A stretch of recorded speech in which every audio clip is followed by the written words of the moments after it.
In this video, I'm going to do an introduction to compositing. Now, this is going to be really important for you to be paying attention to because what the artists we're going to be looking at this week and the exercises we're going to be doing is to really set you up for your final big project for the semester, which is taking photos and putting them together to create your own composite. So before we move on, let's take a quick look at this photo. What do you think has been composited or added to this photo that wasn't there before?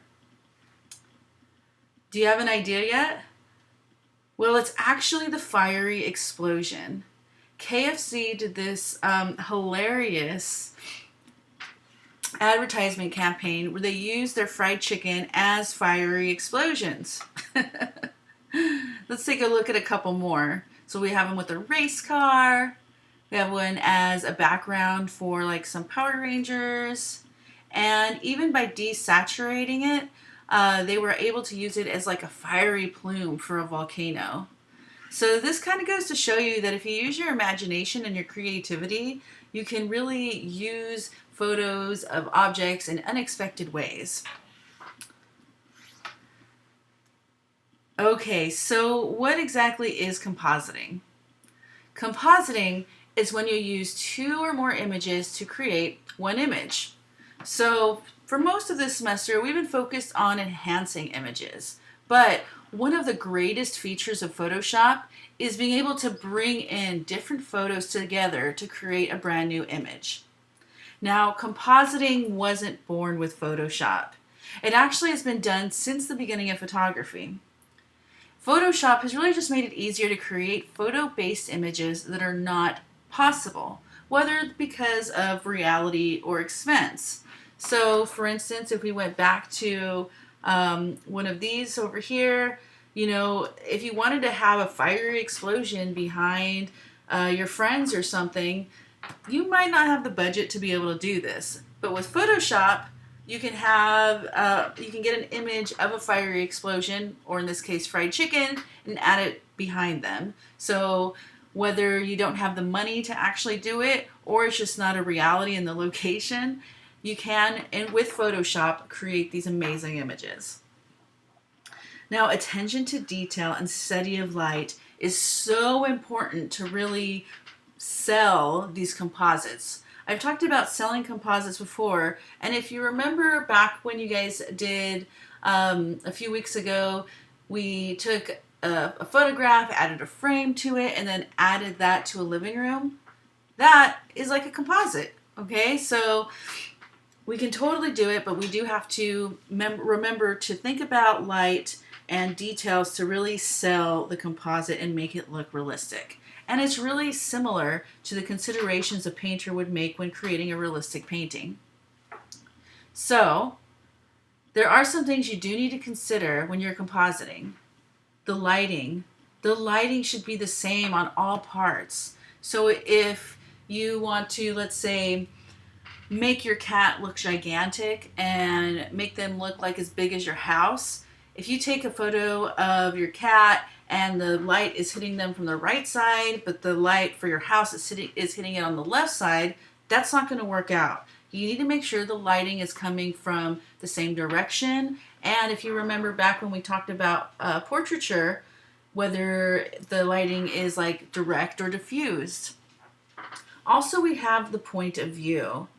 If we go back to this analogy of your cat, if you're taking a photo of your house straight on from the street, you need to get low when you take a photo of the cat to take a photo of your cat straight on also, so when you composite it together, it looks like it goes together. If you try to take a photo that's really high or low, it's just not going to work out. You also need to think of your angle of view and focal length, which basically means using the same lens to photograph all parts. Because if you use, for instance, like a wide angle lens, there's going to be distortions. So you want to make sure that if there is going to be a distortion, it's going to be the same distortion on all photos. So let's take a moment and look at some historical examples of compositing. Now, this was a really controversial one. I believe it was back in 1989 when Oprah was on the cover of TV Guide, and they actually photoshopped her face onto someone else's body and then colored it. And this is before Photoshop was huge. So this is just one example of how compositing has been used. Another one is this really famous photograph of Abraham Lincoln. This photograph is not real. It's actually another photo of a politician named John C. Calhoun, and Lincoln's head was added on top of his head. Here's another example from the Civil War. This is like really when photography was first coming about. Photography first came about in 1839, and the Civil War was fought in the 1860s. So this image of Ulysses S. Grant is actually 3 different photos. We have a photo of the background, we have the actual head of Grant, and then they added it on top of this photo here.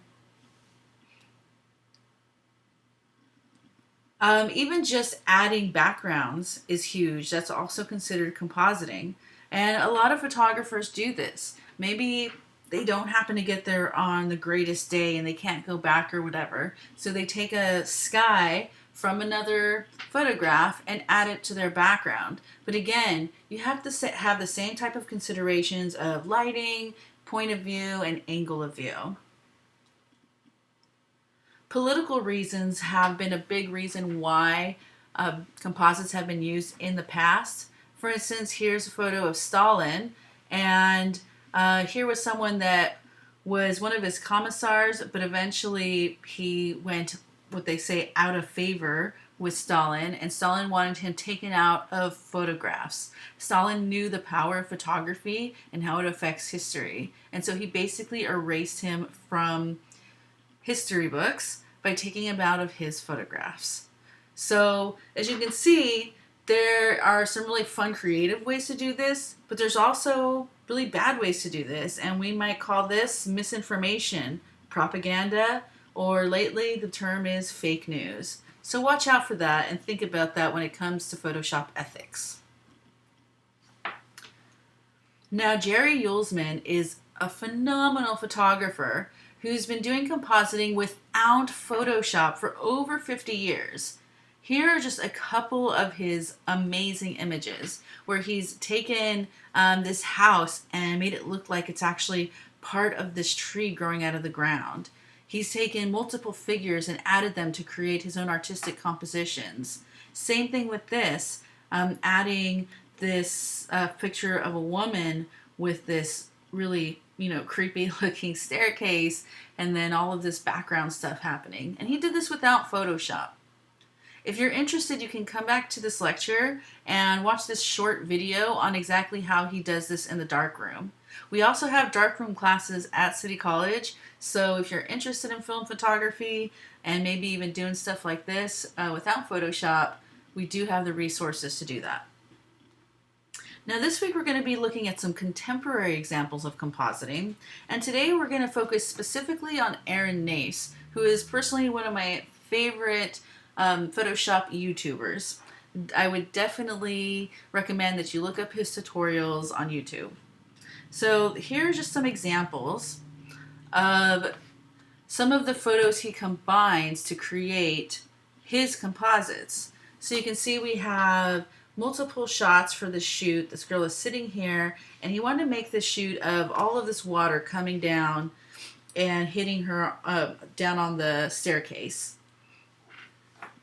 Now you can see that he took multiple photos, and you have some rushing here, hitting here, but really he wanted to combine it for this really dramatic effect.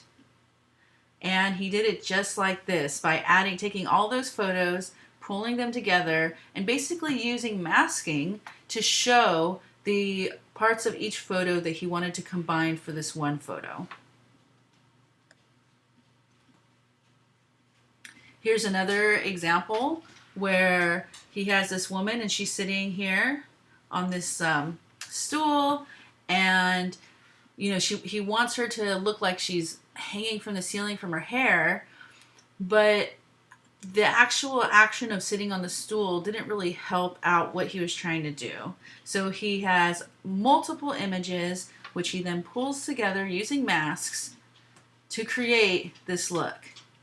And to get rid of that stool, all you have to do is take a photo of the scene with nothing in there at all. And again, using masks, you can add in the parts of the floor where the stool would have been. All right, here's another example. He has this woman and he wants to make her look like she's floating through water. And here's his final image.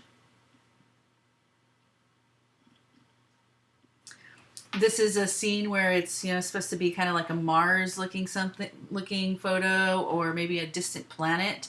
And he did photograph these people in costume in his studio, but then used some stock imagery from NASA, and then some other imagery from Arizona or something to create this really cool otherworldly look.